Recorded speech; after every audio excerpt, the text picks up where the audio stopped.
Hai semuanya, kembali lagi ke What's So Great About Philosophy, apa yang menyebutkan dari filsafat, dan hari ini kita kedatangan kembali tamu spesial lainnya, yaitu Mbak Ika Putri Widiantini atau yang akrab disapa sebagai Mbak Upi, uh, dosen dari Departemen Filsafat di Universitas Indonesia.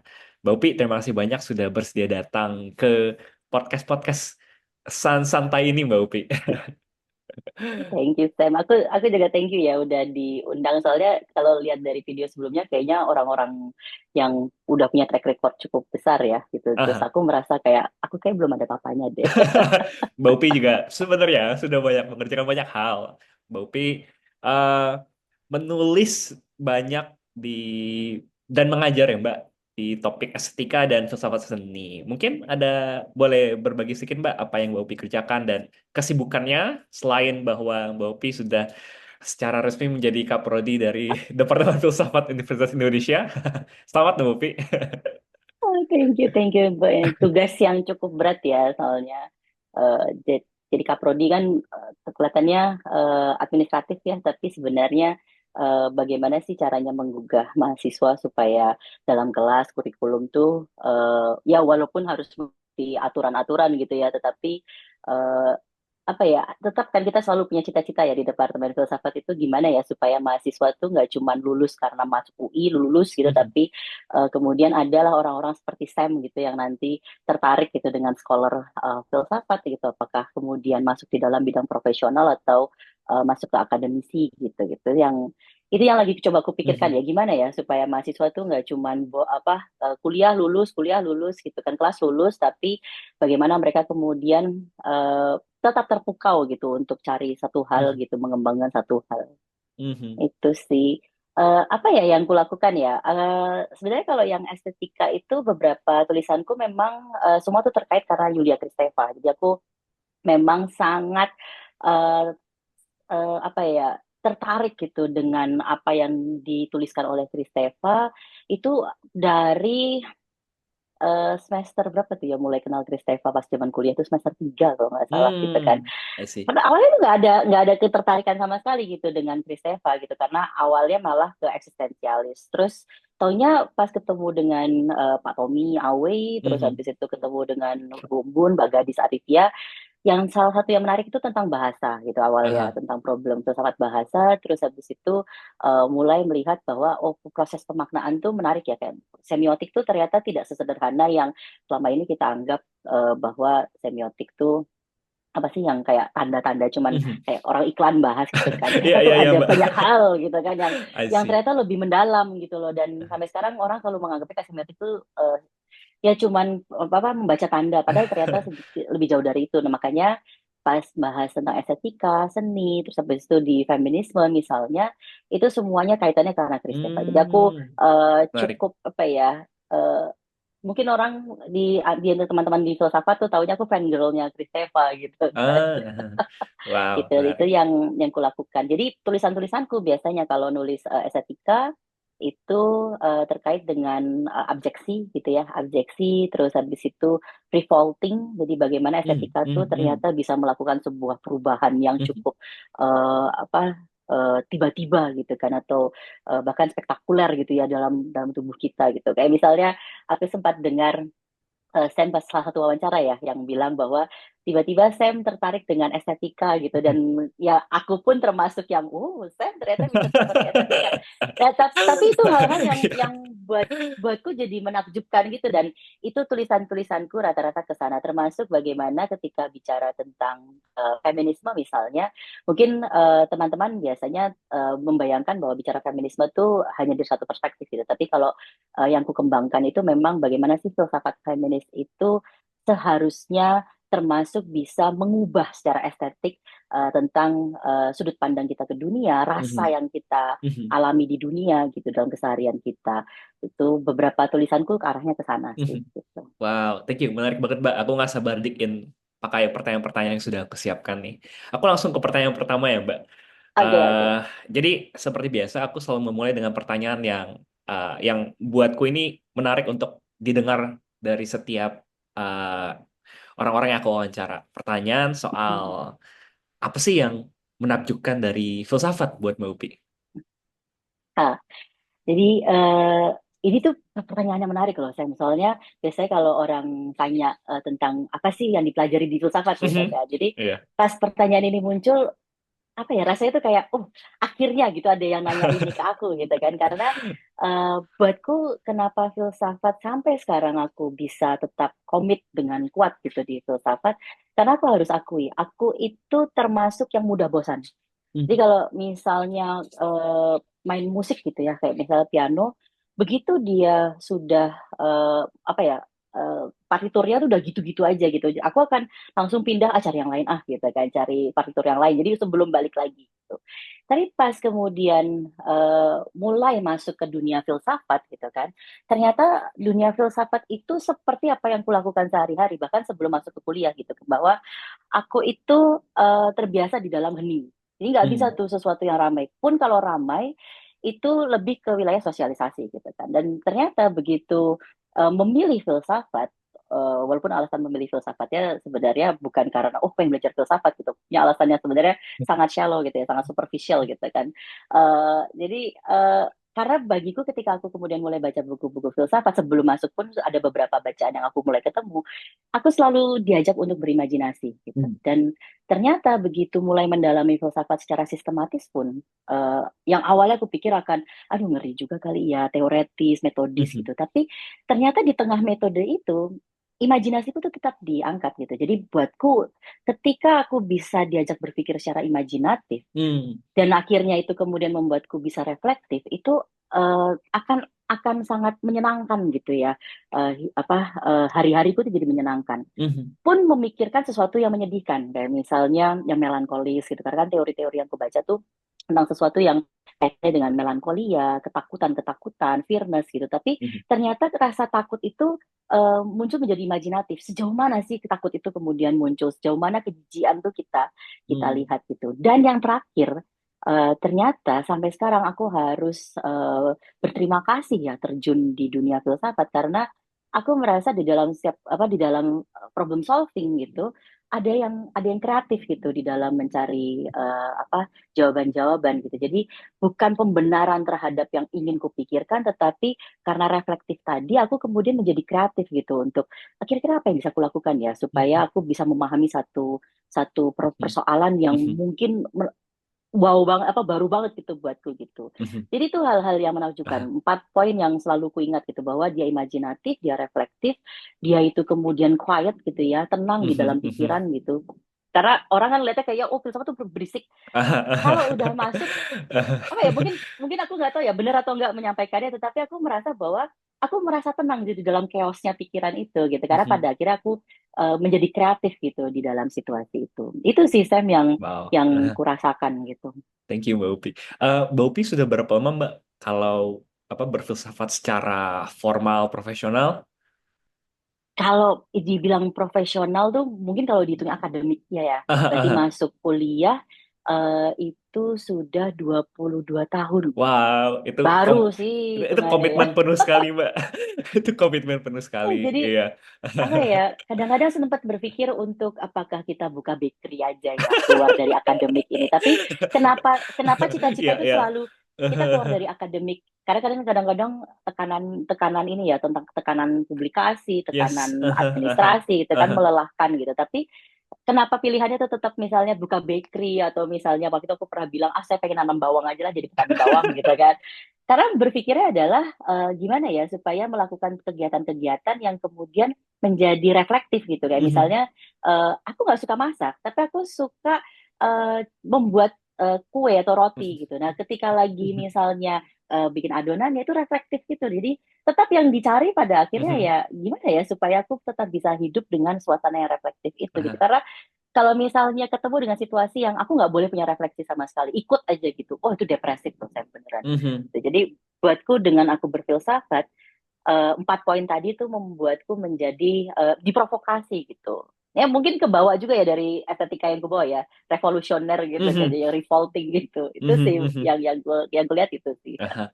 Wow, menarik banget Mbak ya. Jadi bagaimana filsafat membawa kita untuk berpikir secara imajinatif, reflektif, dan juga dalam keheningan itu sendiri ya. Aku keinget Mm-mm. Yoshida Kenko ngomong yang menyenangkan dari membaca buku itu bisa berpikir bersama puluhan atau bahkan ratusan pemikir yang aku baca di dalam Ah, buku, iya, gitu iya, ya, Mbak. iya, betul, betul. Ya. Iya, ya, persis seperti itu. Jadi itu yang Ah, yang dirasakan. Saya juga pasti mungkin merasakan situasi itu ya. Ramai ya, tapi kok tiba-tiba kayaknya dapet lah poin bener. endingnya Iya. dapet gitu. Aha. Aku lanjut ke pertanyaan berikutnya, Mbak. Ini kalau tadi yang menakjubkan nih, tapi perlu diakui kadang ada hal-hal yang menyebalkan dari filsafat. Kalau buat Mbak Upi sendiri, apa sih yang menyebalkan gitu ya, yang nggak menakjubkan dari filsafat?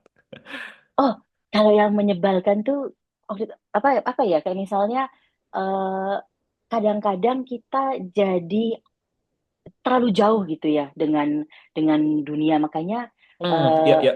aku harus diingatkan gitu bahwa pijakanku tuh nggak boleh cuman ada di dunia pikiran itu aja, tapi Hmm. kita pada akhirnya menjejak gitu. Jadi kadang-kadang jadi kayak tersesat sendiri dengan apa asik gitu kan, asik tersesat itu yang kurasakan pertama. Tapi yang kemudian secara umum gitu ya aku perhatikan dari filsafat adalah bagaimana filsafat itu kalau tidak hati-hati di dalam pikiran kita, kita akan sampai pada satu kesombongan. Dan itu hal Mhm. yang paling kutakutkan gitu ya. Takut Mhm. ketika misalnya mendapatkan popularitas gitu karena kita ngomong tentang filsafat, sehingga akhirnya kita tidak jernih lagi gitu. Ya. Nggak Mhm. ada refleksi, Mhm. tapi kita punya tujuan gitu. Jadi apa yang menyebalkan dari filsafat itu datang bukan karena filsafat yang menyebalkan. Mhm. Karena Mhm. filsafat itu kan sangat mungkin membuka satu ruang yang kita membahas berbagai hal.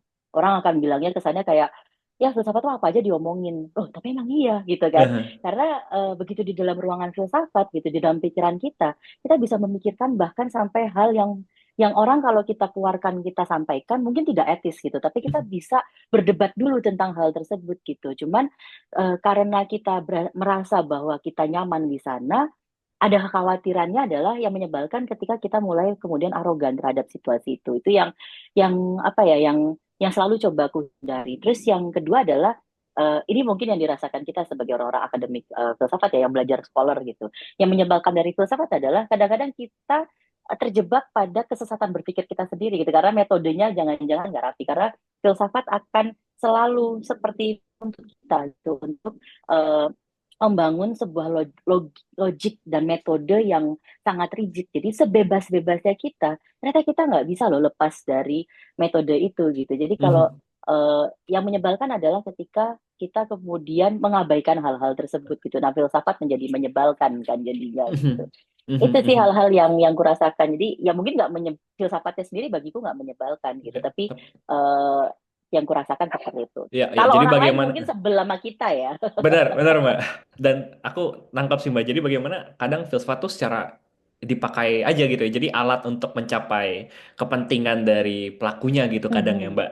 Mungkin Betul, popularitas, mungkin hal-hal lainnya dan ya itu tentu menyebalkan sekali kalau sampai dimanfaatkan semata sebagai instrumen gitu ya Mbak. Buat kita apalagi betul yang itu mendalami sih. secara serius ya. Mm-mm. Iya. Eh, ini pertanyaan berikutnya ini soal ini Mbak. Sebenarnya tadi sempat Baupi sudah beberapa kali mention. Jadi aku mau tahu apa yang pertama kali memantik Baupi untuk secara serius mendalami filsafat secara formal. Tadi Baupi juga berbagi sedikit soal Kristeva kan ya. Nah, ada satu momen tertentu Mm-mm. nggak, Mbak? Bagaimana akhirnya Baupi memutuskan untuk mengguliti secara profesional, jadi dosen, sampai akhir jadi kaprodi. Kira-kira gimana, Mbak? Oke, kalau teman-temanku yang, maksudnya yang kuliah bareng aku tuh tahu sekali bahwa alasanku pertama masuk filsafat itu hanya karena aku butuh satu kuliah gitu ya, yang kemudian mengobati kekecewaanku karena tidak diizinkan mengambil apa yang aku ingin ambil gitu. Kita aku pengen Hmm. ambilnya kan di musik piano gitu ya. Terus Hmm. tetapi seperti biasa gitu ya di Indonesia umumnya kan keluarga itu kalau musik tuh hobi aja lah gitu kan. Ambillah yang kemudian formal dan mindsetnya selalu cobalah masuk negeri, masuk UI. Awalnya diarahkan tuh misalnya kayak ngambil psikologi gitu ya, Hmm. yang atau misalnya, oh waktu itu aku diarahkan sama ayahku sebenarnya ngambil komputer gitu kan, karena ayahku programmer, terus dia bilang coba lah ngambil komputer gitu-gitu. Kepikiran sih untuk ngambil komputer, tapi beberapa bacaan ayahku itu justru bacaan-bacaan yang dekat dengan pemikiran yang reflektif gitu, kayak Mhm. misalnya apa filsafat, sebenarnya filsafat ekonomi gitu ya, tapi Hmm. ada beberapa nama muncul, kayak misalnya muncullah nama-nama seperti yang aku ingat tuh ada Nietzsche pernah muncul, terus habis itu bacaan ayahku tuh aku lupa apa aja, tapi pokoknya nama-nama itu muncul sampai aku ketemu sama bukunya Jean-Paul Sartre yang Hmm. Being Nothingness, anak SMA gitu tiba-tiba Mhm. iseng coba baca itu, terus aku terpukau aja gitu kayak, oh oke, karena aku kecewa gitu ya dengan nggak boleh ngambil yang ku inginkan. Jadi aku berpikir bahwa aku tetap ingin main musik, tetapi aku harus ambil kuliah yang kemudian bisa menjadi. Jadi aku waktu itu berpikirnya kuliah sampingan gitu. Jadi Nah. awalnya aku nggak kepikiran ya untuk, pokoknya aku senang aja dengan pemikiran-pemikiran. Jadi aku ingin menggeluti tentang pemikiran, terus ambillah filsafat dan masuk gitu di filsafat gitu. Jadi awalnya karena itu. Dan Mhm. termasuk kalau yang ini yang sering ku sampaikan ke teman-temanku, aku tuh mau ngelawan ayahku karena ayahku tuh kalau berdebat metodenya rigid, nggak bisa dilawan gitu kan. Jadi aku hanya pengen itu gitu. Tapi kemudian ada satu momen ketika aku ketemu dengan Mbak Gadis. Awalnya Mhm. ketemunya hanya karena bimbingan akademik gitu ya. Tapi di satu kelas Mbak Gadis itu kemudian mengatakan satu kalimat yang sampai sekarang itu selalu kuingat, yaitu filsafat itu jadi feminisme ya, tapi filsafat di dalam feminisme itu adalah bagaimana kita berpijak di kelas dan berpijak di jalanan gitu kan. Jadi Mhm. tidak hanya Mhm. teori tapi praktik juga. Nah itu cukup cukup mulai mengganggu gitu. Apa yang bisa kulakukan ya, berarti jangan-jangan aku selama ini berpikir ah ini hanya hobi aja lah, yang penting lulus kuliah gitu kan. Tapi momen semester berapa tuh, dua kalau nggak salah, semester dua, disitulah aku terganggu. Dan kemudian aku ketemu dengan Bu Umbun, yang pada saat itu Bu Umbun ketika ditanya, ibu apa sih yang membuat tetap semangat gitu loh, kita tuh anak-anak nakal gitu kan, kelas bandel, tapi kenapa tetap semangat gitu untuk Mhm. mendengarkan. Dan waktu itu Bu Umbun memang dalam proses apa ini ya, pengobatan gitu kan. Dan semangat itu yang kemudian membuatku merasa bahwa aku nggak bisa gitu kalau kemudian kuliah yang kulakukan ini seperti terpisah dengan apa yang ingin kulakukan gitu kan. Karena cita-citaku dengan musik itu bukan karena aku ingin populer sebagai pemain musik. Aku ingin orang mendengarkan musik yang menenangkan, yang Mhm. kemudian membuat dia merasa ada semangat yang diberikan, atau ada rasa yang kemudian muncul gitu. Sehingga aku nggak menggeluti musik akhirnya, Sam. Kutinggalkan itu Mhm. semuanya. Dan kemudian ketika Mbak Gadis menanyakan apakah aku mau untuk mulai fokus ikut dalam riset-riset filsafat dan kemudian mengajar, yang kujawab adalah mau gitu. Ya aku mau karena ternyata melihat Mbak Gadis bisa membuat orang tergugah, Bu Umbun membuat orang tergugah, itu yang membuatku kemudian merasa bahwa ini jadi panggilanku gitu, Mhm. bahwa Wah. aku bukan ingin menjadi pendidik yang kayak apa ngatur orang apa ngajarin yang sampai gimana, tapi aku ingin menjadi pendidik yang mengajak orang kemudian untuk tergugah. Itu Mhm. beberapa momen, jadi gak cuma satu momen gitu. Dan ketika kemudian mulai jadi dosen, awalnya aku ragu-ragu sih, Sam, kayak bisa nggak ya gitu kan, karena Ya. gimana ya berkomunikasi dengan orang, karena berkomunikasi dengan orang tuh termasuk susah gitu. Tetapi ternyata tetap Mbak Gadis, Bu Umbun, kemudian ada Bu Irma, Pak Tommy, dan almarhum Pak Boas, itu adalah orang-orang Hmm. yang kemudian membuatku merasa bahwa aku nggak bisa hanya lulus filsafat kemudian jadi apa, tapi aku ingin seperti mereka yang kemudian memberikan satu hal gitu terhadap apa yang kupelajari itu. Mhm. Itu sih hal-hal yang kemudian Wow. membuatku akhirnya ngambil keputusan untuk oke lah, mari kita masuk ke dalam dunia formal filsafat gitu. Eh, ya bukan alasan yang filosofis sekali ya, tapi buatku tuh alasan yang berkesan di sana. Ya, ya, dan heartwarming sekali Mbak kalau buatku ya dengar cerita. Kayaknya filsuf-filsuf besar manapun nggak ada yang apa ya, mereka selalu punya mentor yang bikin mereka tuh sampai ya seperti Mbak Upi ya tergugah gitu. Dan aku pun Mm-mm. aku secara pribadi punya kesempatan untuk diajar sama Mbak Bu Gadis waktu itu Mbak Upi selama 2 semester nggak Dan banyak. Ya memang 3 semester. Ya Bu Gadis itu memang oh ya, pas kamu Mbak Gadis ada ya benar, di benar Mbak. ininya. Jadi Iya aku iya sempat iya. tiga Oh, semester. Iya. Dan dia beruntung memang beruntung banget. apa ya, dia benar-benar memberikan sebisa mungkin deh kalau aku ingat-ingat Bu Gadis. Iya, itu Iya. semangat semangat yang kemudian membuatku, oh ada waktu itu kalimatnya gini, kalau kamu memangnya mau ngapain, kalau misalnya setelah ini mau ngapain gitu, karena aku bilang aku nggak tahu mau jadi dosen atau enggak gitu, memang kamu Mhm. mau ngapain?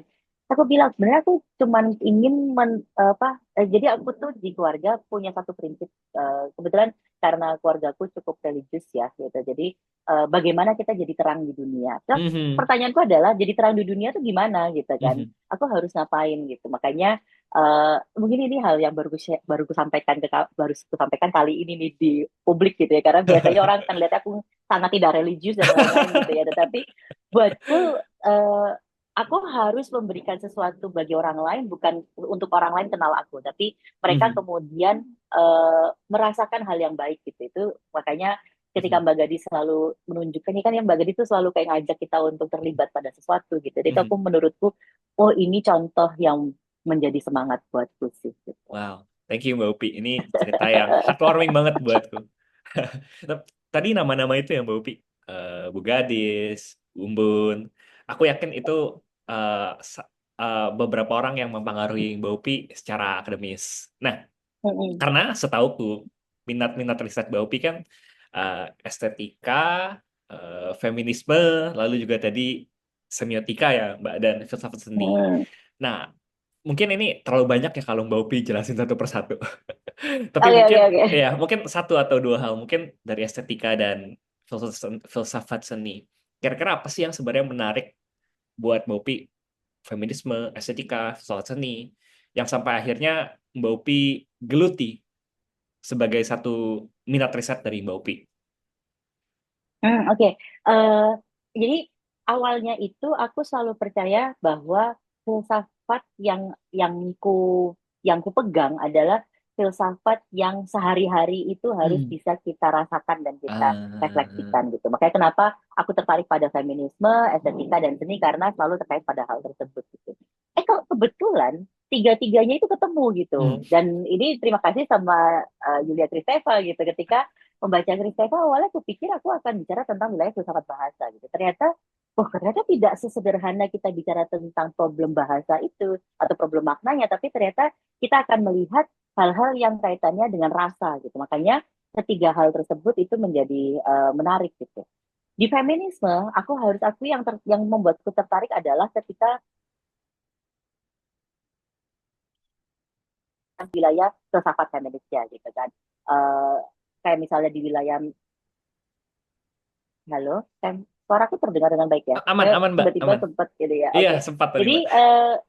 di feminisme itu yang kemudian ingin kulakukan adalah mempertemukan problem ontologis gitu ya dengan problem estetik, sehingga bisa kelihatan bahwa gerakan itu tuh buatku yang menarik adalah di filsafatnya, gerakan itu adalah gerakan yang ternyata terkait dengan wilayah estetik. Jadi bagaimana Mhm. kita menjadi merasakan hal tersebut sehingga muncullah solidaritas gitu. Mhm. Lalu ketika bicara estetika dan seni, yang membuatku tertarik itu adalah di wilayah seni kontemporer misalnya, karena di estetika yang menjadi menarik bagiku adalah ketika kita bisa melihat bahwa ini nggak hanya tentang beauty gitu, Yes. tapi ini bahkan tentang konflik itu sendiri gitu, konflik rasa, perbedaan-perbedaan rasa gitu. Makanya kenapa aku lebih tertarik sama seni kontemporer, itu karena apa ya, mungkin lebih membantuku gitu ya untuk mengangkat hal tersebut gitu. Itu yang Mhm. hal-hal yang menjadi menarik dariku, dan ternyata ketiganya buatku ketemu gitu. Mhm. Mhm. Kadang-kadang ada kepikiran ini sih, kayak bisakah kita bicara tentang feminisme tanpa perlu orang sempit berpikir bahwa feminisme itu, pembicaraan terhadap feminisme itu hanya pembicaraan di wilayah gerakan gitu. Nah, ini kan hal-hal yang kemudian jadi cita-cita gitu. Gimana ya orang bisa lihat ketika bahas feminisme, artinya kita bisa juga bicara tentang wilayah pemikiran dan Ya. perkembangan-perkembangan. Ya, makanya ini hal-hal yang menjadi menarik buatku adalah tantangan-tantangan untuk menunjukkan bahwa bisakah aku kemudian melihat pertemuan di antara itu semuanya, yang pada akhirnya tetap kembali pada keinginanku tentang filsafat yang sangat dekat dengan keseharian kita. Mhm. Eh, Satu hal yang aku masih ingat dari eh, masa aku kan sempat diajar Mbak Upi juga ya. Yang paling aku ingat itu memang soal estetika itu bukan soal beauty Mbak. Aku ingat banget itu yang paling nempel datang dari Mbak Upi. Kan Mbak Upi suka bicara soal tadi ya, objeksi, ketakutan. Itu aku masih ingat sampai sekarang. Itu kayaknya mungkin aku lupa persis semester berapa, tapi kayak semester 3 di kelas metafisika Mbak Upi juga sempat mention atau di filsafat manusia bahkan di semester 2. Jadi ya aku Kayaknya ya. sangat menempel itu dari Mbak Upi. Dan thank you Mbak Upi untuk merangkum bagaimana tiga hal ini bisa berkaitan juga dalam waktu yang sangat singkat. Nah, Mbak ngomongin soal salah satu minat tulisan Mbak Upi tentang feminisme, tulisan Mbak Upi itu kan yang aku baca yang buatku sangat menarik itu tulisan Pemberontakan Filsafat Feminis, sebuah penerapan pedagogi feminis dalam kelas filsafat. Mungkin karena aku guru juga ya Mbak, jadi pas aku baca ini, oh ini asik Hmm. banget nih gitu.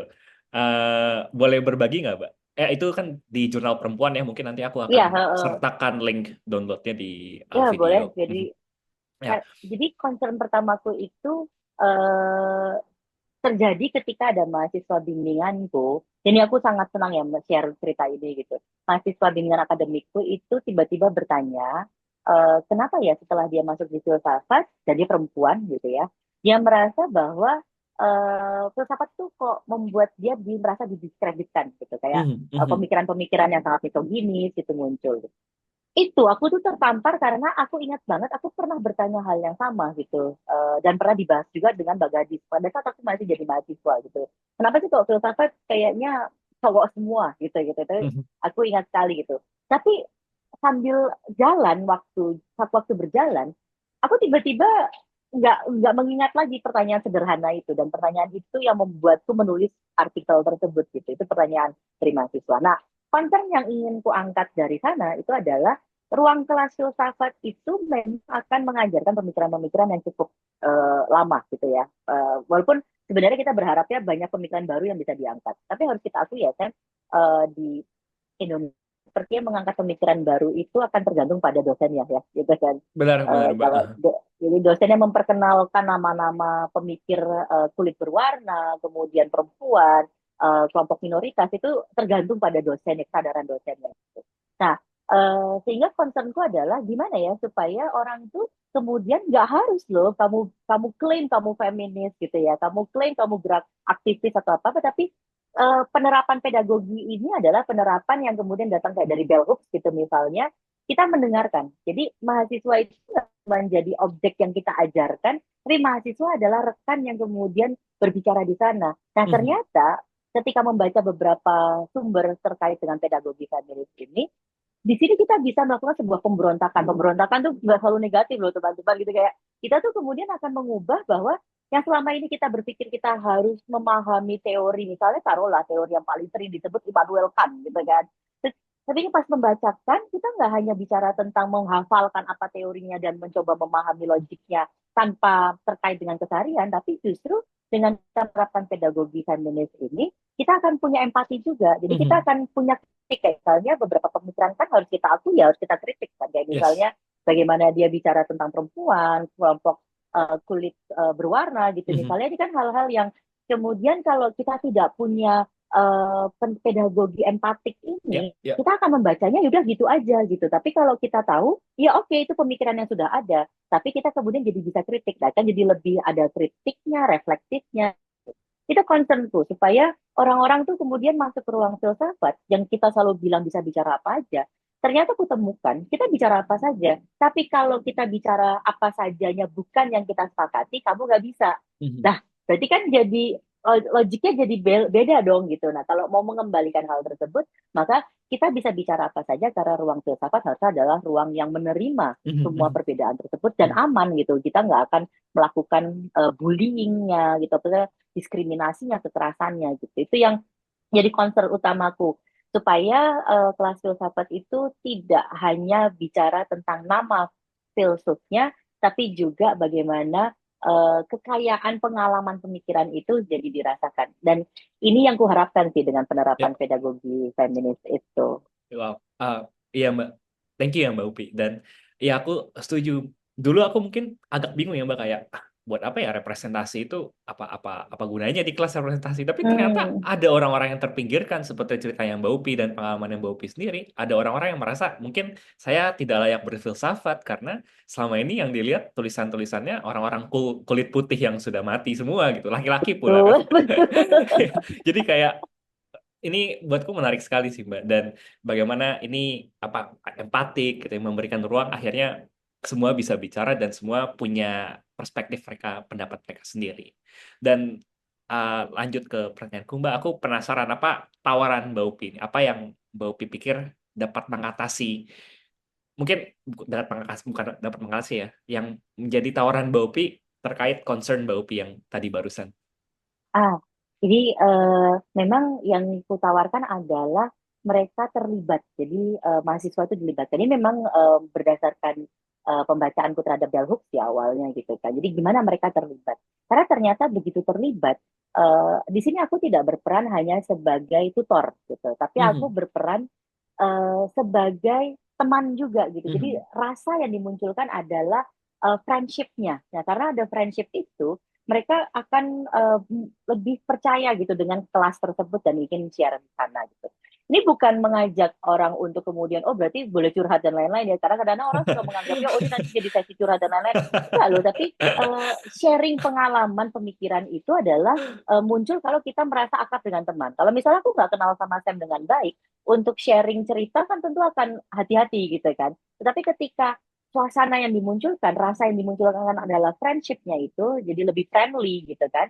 Nah, di sini kita kemudian akan mendengarkan berbagai cerita. Nah, ternyata dari mendengarkan cerita, tawaran berikutnya adalah wilayah empati gitu. mhm, Sehingga empati ini muncul. Nah, dua hal ini adalah bagian dari pengaruh gitu kan, afek gitu ya, ada afeksi yang muncul gitu. Nah, dari situ kita kemudian akan sadar bahwa ternyata kita butuh kesederhanaan loh di dalam setiap kerumitan berpikir. Makanya kenapa yang ingin ditawarkan adalah empati itu katanya sederhana, tapi sulit untuk dilakukan. mhm. Nah, yang ingin diingatkan adalah kita harus mulai dari kesederhanaan itu sebelum kita masuk pada kerumitan-kerumitan setiap pikiran gitu. Itu yang Ah, ingin ingin apa ya ingin kutawarkan gitu loh bahwa yuk kita coba hal yang sederhana deh. Bahasnya nggak usah yang langsung jargon yang banyak dulu, nanti itu akan kita pakai gitu, tapi dimulai dulu dengan rasa yang kita mulai yang sederhana itu sehingga empatinya bisa muncul. Nggak tahu ya apakah itu akan sukses atau tidak gitu, tapi setidaknya selama sejauh ini masih konsisten kulakukan. mhm. Benar, benar Mbak Upi, dan aku setuju sama Mbak Upi sih. Maksudnya selama ini kita mempertimbangkan kelas itu satu arah ya, lektor. Tapi Mm-mm. anak-anak S1 itu kan banyak yang first year itu baru dari SMA ya. Mungkin kayak langsung shock, Betul. langsung ini apa ini makhluk apa filsafat ini, dan ya mungkin mereka terkejut. Dan mungkin ini yang alasan Mbak Upi ini ya Mbak, di dalam tulisan itu Mbak Upi juga menerangkan bagaimana aktivitas-aktivitas seperti permainan di kelas, logbook, dan Nah, bahkan kampanye itu jadi peran penting dalam mahasiswa. Aku mungkin Mbak Upi boleh share sedikit soal bagaimana itu berperan oke. dalam pertemuan intelektual dari mahasiswa buat Mbak Upi. Kan kelihatannya tuh kalau orang lihat, masa sih orang kuliah malah main game gitu kan misalnya. Tapi ini memang belum lama ya, maksudnya bukan dari awal aku ngajar udah pakai gitu, tapi lama-lama aku kembangkan gitu kan, gimana ya ada permainan di kelas ya, gimana ya ada logbooknya, terutama yang kampanye ini kemudian semakin berkembang karena ketertarikan dari mahasiswa sendiri. Jadi mahasiswanya malah yang menawarkan diri gitu. Waktu itu Hmm. angkatan 20 namanya Alia, dia bilang, Mbak saya mau dong jadi ketuanya untuk tim kampanye. Padahal belum kepikiran tuh untuk Wow. ada sampai ketuanya gitu-gitu kan. Terus ternyata itu direspon dengan cukup baik sampai tahun ini mereka selalu bikin kampanye dan semakin lama kampanye makin banyak. Nah ini uh, menurutku apa ya perubahannya mungkin belum kelihatan besar ya Sam gitu, tapi ada beberapa mahasiswa yang nggak semua juga sih, tetap ada yang membenci ya pasti ada ya gitu kan. Tetapi sebagian sebagian mahasiswa yang kemudian sharing itu mereka akan merasa bahwa ada yang berubah. Ini sedikit sedikit sharing beberapa mahasiswa ya. Jadi ada yang merasa bahwa feminisme tuh kayaknya kalau di sosmed buruk ya gitu kan, Mhm. perempuan yang oh pokoknya marah-marah lah, terus merasa selalu jadi korban lah, itu ada nih yang berpikir seperti itu ada gitu. Nah ternyata begitu mereka diajak main di kelas, ada logbooknya, nah logbook itu yang kelihatan. Jadi di depan teman-temannya dia tetap nggak mau mengakui nih Sam, kalau Hmm. dia merasa bahwa ada perubahan, tapi di logbook itu I see. kelihatan itu pernah. kejadian. Jadi logbook itu membuat mereka lebih jujur gitu. Dan Mhm. ternyata aku merasa bahwa sebagian dari mereka setidaknya itu mulai melihat bahwa ternyata perkembangan filsafat feminis itu tidak sekedar hanya jadi sumbangsih teori ditumpuk jadi Mhm. sejarah-sejarahnya, tapi ternyata bisa apa ya menginspirasi mereka untuk menulis satu hal yang lebih lebih dekat dengan keseharian mereka gitu. Itu beberapa hal yang kemudian ternyata cukup membantu gitu. Mhm. Nah, ketika kamu share satu artikel itu, kemudian kan aku baca tuh, gitu Aha. kan. Dan aku coba pakai bukan di kelas feminis. Dan ternyata membuat mahasiswa itu membaca artikel yang tadinya buat mereka, anak semester 1 soalnya, Sam. Jadi buat Hmm. mereka mungkin baca artikel tuh kayak sesuatu yang, ih aku pas SMA nggak gini-gini amat bacanya. Tapi Ya, karena aku ya. bilang, kita ujiannya coba bikin oracle ya, gitu kan. Nah, tapi dari satu bacaan. Jadi sebenarnya sebenarnya kalau kita kasih nama lain bukan tebak-tebakan gitu, itu lebih ke abstraksi dan refleksi terhadap artikel. Tapi karena namanya diganti kita bikin oracle, mereka jadi lebih kreatif gitu untuk memahami artikel tersebut gitu. Dan itu hal-hal yang menurutku Nice. masih Aha. terkait dengan apa yang ku percaya gitu, bahwa yang ku gugah itu rasa dulu deh gitu. Ya, Gimana ya. sih mereka kemudian jadi terlibat gitu. Mhm. Itu sih Mhm. yang Mhm. yang ku lakukan tuh kayak Ya. seperti itu ya. Aha. Menarik Mbak Upi ngomong-ngomong soal itu, aku belakangan kalau lihat American Philosophy Association di US ini, mereka juga nekanin sekarang Hmm? pedagoginya ya nggak harus lektur. Belakangan nih aku lihat mereka buka seminar Ah, gimana bikin diskusi fishbowl segala macam. Jadi memang kalau aku lihat ada penekanan pergeseran, jadi bukan cuma lektur nih, tapi gimana itu berpusat pada mahasiswa. Dan bukan cuma omong-omong doang gitu ya, tapi beneran iya, iya, ini iya. pedagoginya gitu, ada caranya, bukan cuma omong-omong doang. Jadi ini menarik banget sih apa yang Mbak Upi kerjakan di kelas dan aku berharap nih bisa lebih apa ya ya apalagi nanti mulai dikerjakan sama Mbak Upi. Thank you Mbak Upi buat sharingnya. Eh, Oke. aku beberapa pertanyaan terakhir nih Mbak Upi. Aku yakin Mbak Upi punya harapan buat ekosistem filsafat. Nah, aku pengen dengar kalau buat Mbak Upi harapan bagi ekosistem filsafat khususnya di Indonesia tuh apa sih? Hmm. Aku sebenarnya berharap ekosistem filsafat Indonesia itu tidak lagi eksklusif ya, kayak misalnya UI aja atau Mhm. kampus lain aja gitu. Aku ingin lebih ada pertemuan-pertemuan yang kemudian saling saling sharing gitu. Apa sih sebenarnya ciri khas dari setiap wilayah? Itu kalau yang di pertemuan antar manusianya gitu. Tapi kalau untuk perkembangan pemikiran filsafatnya, sebenarnya yang kutunggu adalah momen ketika diskusi-diskusi dan kajian-kajian itu lebih terinterseksi. Jadi karena Hmm. aku merasa bahwa masih ada arogansi gitu terhadap beberapa kelompok individu gitu yang merasa bahwa ya aku kan belajar filsafat, jadi aku kan yang paling tahu gitu. Padahal justru ya kita tahu ya kalau belajar filsafat kita malah makin nggak tahu apa-apa gitu Iya, sebenarnya, kayak bener Mbak. kayaknya makin makin dibaca kok aku makin salah ya kayaknya gitu kan. Jadi ingin ingin diskusi yang lebih terinterseksi sehingga Aha, riset-riset itu tidak melupakan filsafat gitu, I karena see. orang akan menganggap filsafat itu nggak penting. Kalau di Indonesia kan mungkin nggak ada yang terlalu penting ya gitu, tapi aku masih percaya bahwa tanpa kita berfilsafat kita nggak akan tahu loh sebenarnya problem besar dalam satu teori apa gitu atau satu wilayah praktis itu apa gitu. Jadi filsafat seharusnya menjadi rekan bersama gitu Mhm. jatuhnya. Bukan lagi hanya kita anggap kayak ibu segala ilmu. Kan biasanya terjemahannya gitu ya. Filsafat Bener-bener ibu Mbak. segala ilmu dan lain sebagainya. Buatku enggak loh. Filsafat tuh justru menjadi benang merah yang kemudian saling saling merangkul dan terintegrasi itu. Itu yang pertama. Yang kedua adalah ini mungkin pesannya terutama untuk mahasiswa gitu, karena sekarang ini situasi mahasiswa banyak banget gitu kan, Sam. Lebih banyak dari angkatanmu gitu Oh bahkan my. gitu. Tapi yang kurang adalah disiplin dalam membaca. Jadi lebih Hmm. banyak muncul membaca apa mendengarkan mereka yang otodidak. Aku bukan bilang otodidak itu buruk ya teman-teman, tapi maksudnya ketika otodidak tapi disiplin di dalam membaca, di dalam melatih pikirannya, it's okay gitu. Tapi kalau kemudian yang penting aku ngomong filsafat biar keren gitu kan. Ini Iya, iya. yang menurutku membuat kita terlena gitu loh, Mhm. sehingga hanya pakai filsafat jadi tools. Jadi makanya harapanku adalah lebih banyak diskusi yang terintrospeksi dan kemudian lebih banyak ajakan untuk disiplin dan komit terhadap pembacaan dan melatih pikiran itu. Karena kayaknya cuman itu ya tools yang bisa kita pakai ya Sam ya. Kita Benar, nggak Mbak. butuh kita nggak butuh ruangan khusus, studio khusus gitu kan. Ya mungkin butuh kursi yang enak buat duduk gitu kan.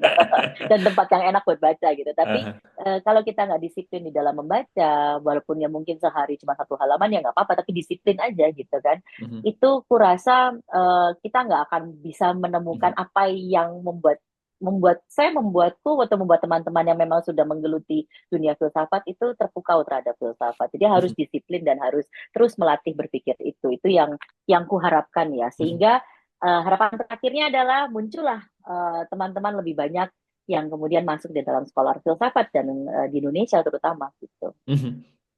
Ngomong soal disiplin, Mbak, ini aku penasaran soal proyek menulis Mbak Upi belakangan. Pasti pertanyaanku sebenarnya udah jelas jawabannya pasti, terutama disertasinya Mbak Upi ya.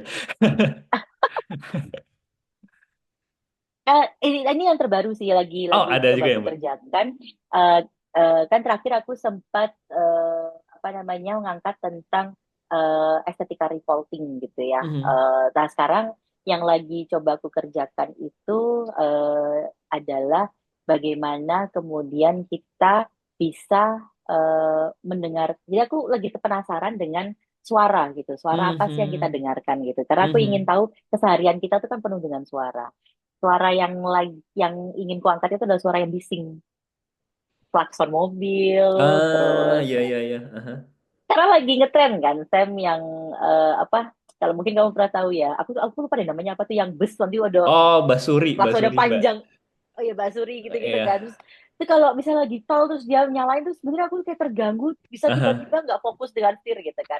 Tapi kemudian ketika lagi macet berpikir, tapi kalau misalnya suatu hari aku setir nggak ada suara, nggak ada yang macet, kok tiba-tiba ada yang aneh ya gitu karena terbiasa dengan macet itu gitu. Nah Ya. jadi ini yang coba lagi ku kerjakan, sama satu lagi yang sebenarnya aku lagi penasaran itu tentang hal-hal yang sifatnya mistis ya di Indonesia gitu, kayak orang takut hantu gitu gitu itu. Mhm. Mhm. Kalau ini sih bukan project jurnal beneran ya, lebih ke ngumpulin aja kayak ada apa gitu, Aha. dengan harapan sih suatu hari mungkin ada yang mau nulis bareng yuk gitu tentang Mhm. kesurupan gitu.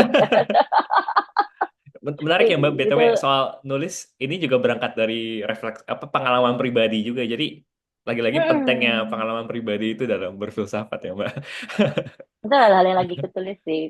Siapa tahu nanti ternyata aku berhasil serius terapi nulisnya dan kemudian diterbitkan di jurnal karena ternyata kuliah S3 riset kan syaratnya adalah publikasi kan gitu. Mhm. Jadi Bener. eh, kalau yang publikasi buat S3 ya sebenarnya ada project lain sih, tapi kalau yang tadi yang itu kan hal-hal yang aku kemudian Ah, kerjakan ya, ya. sehari-hari yang menyenangkan gitu. Tapi kadang-kadang yang menyenangkan itu malah justru yang terbit duluan loh, Sam.